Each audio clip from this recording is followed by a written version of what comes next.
కొంతమంది స్టార్లు సినిమాల కోసం తమ ఆరోగ్యాన్ని పణంగా పెడతారు.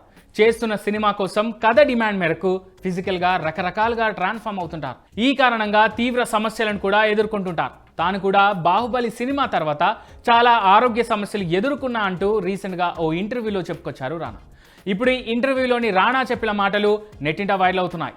సినిమా అనుకుంటాం కానీ హీరోల సరదా తీరుస్తుందనే పూరి డైలాగ్ కామెంట్గా వచ్చేలా చేసుకుంటున్నాయి. ఎస్, బాహుబలి సినిమాలో బల్లాల దేవా క్యారెక్టర్ కోసం రానా భారీగా కండలు పెంచడమే కాదు, దాదాపు 4 సంవత్సరాల వరకు 100 కిలోల బరువును మెయింటైన్ చేశాడట.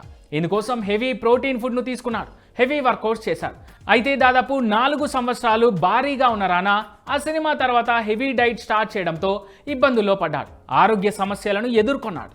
బాహుబలి కోసం చేసిన వర్కౌట్స్ వల్ల చాలా రకాల ఇబ్బందులు ఎదుర్కొన్నాడు రానా. అందుకోసం ఏకంగా విదేశాలకు వెళ్ళి మరీ ట్రీట్మెంట్ చేయించుకోవాల్సిన పరిస్థితి వచ్చింది. బాహుబలి వల్ల చాలా సినిమాలను కూడా వదులుకున్నాడు రానా. కేవలం రానా మాత్రమే కాదు, బాహుబలి తర్వాత ప్రభాస్ కూడా తీవ్రమైన మోకాలి సమస్యలను ఎదుర్కొన్నాడు. అందుకోసం చిన్న సర్జరీ కూడా చేయించుకోవాల్సి వచ్చింది ప్రభాస్.